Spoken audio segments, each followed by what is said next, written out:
ओम नमः शिवाय। हर हर महादेव। सत्य सनातन धर्म यूट्यूब चैनल पर आप सभी का स्वागत है। मेहनत का फल, राजा और भिखारी की बहुत ही अच्छी कथा सुनाने जा रहा हूँ। मेहनत का फल।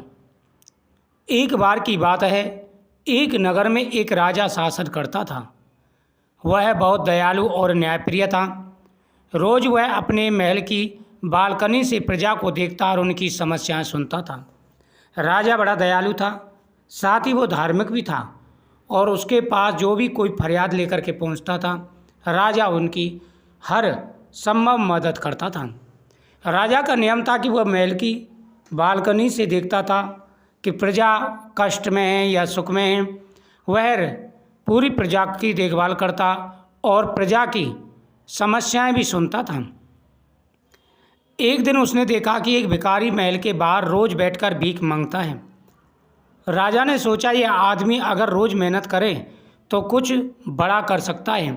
अगले दिन उसने उस भिखारी को बुलाया और कहा, तुम हर दिन भीख मांगने की बजाय मेरे बगीचे में काम करो, मैं तुम्हें सोने का सिक्का दूंगा।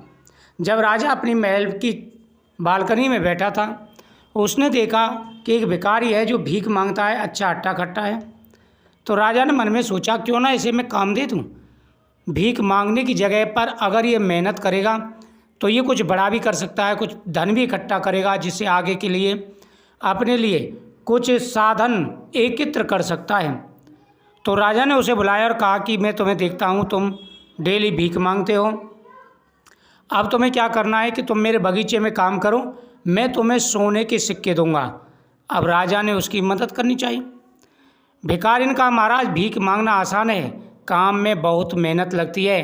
राजा मुस्कुरा कर बोला, ठीक है, चुनाव तुम्हारा है। अब राजा ने कहा कि इसकी ज़िंदगी थोड़ी आसान हो जाएगी, मेरे बगीचे में काम करेगा तो इसका मन भी लगेगा, दूसरा मेहनत भी होगी और तीसरा धन भी एकत्र होगा, उस धन से ये कुछ कर सकता है। उसने उसे बुलाया राजा ने और कहा कि मैं तुम्हें देखता हूँ तुम भीख मांगते हो, मेरे बगीचे में काम करो, तुम्हें सोने का सिक्का मिलेगा।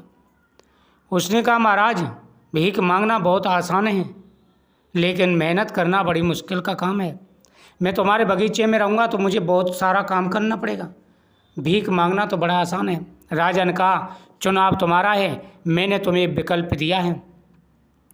कुछ दिन बाद भिखारी ने देखा कि जो लोग मेहनत कर रहे हैं वे खुश और तृप्त हैं, जबकि वह खुद रोज़ भूखा रहता है। उसे अपनी गलती का एहसास हुआ।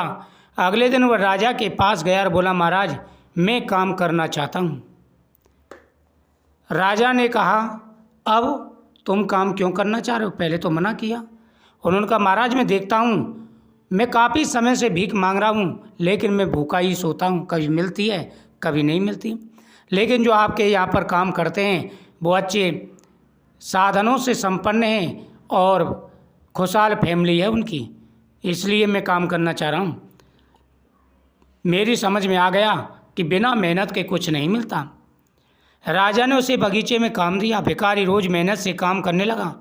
कुछ महीने बाद जब उसने कई सिक्के जमा कर लिए तो उसने एक छोटी दुकान खोल ली। धीरे धीरे उसकी मेहनत रंग लाई और वह नगर का सबसे ईमानदार व्यक्ति बन गया, सबसे बड़ा व्यापारी बन गया।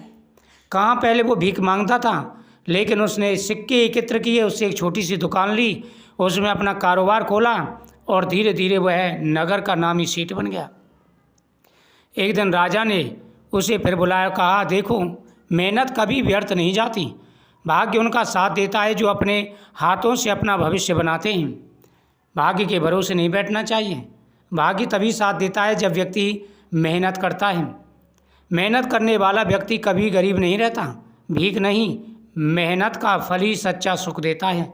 इसलिए हमेशा प्रत्येक व्यक्ति को मेहनत ही करनी चाहिए। इस कहानी से हमें सीख मिलती है कि कभी मेहनत से नहीं घबराना चाहिए, कितनी भी परिस्थितियां क्यों ना आए। हो सकता है जब आप मेहनत कर रहे हो तो समय आपके अनुकूल ना हो, मेहनत का फल ना मिल रहा हो, लेकिन एक समय ऐसा आता है जब मेहनत का बहुत बड़ा फल आपको मिलता है, उस समय आप बड़े प्रसन्न रहते हैं और कहते हैं कि बहुत ही अच्छा हुआ, उस समय मैंने अपनी मेहनत की, आज मेहनत का फल मिल रहा है।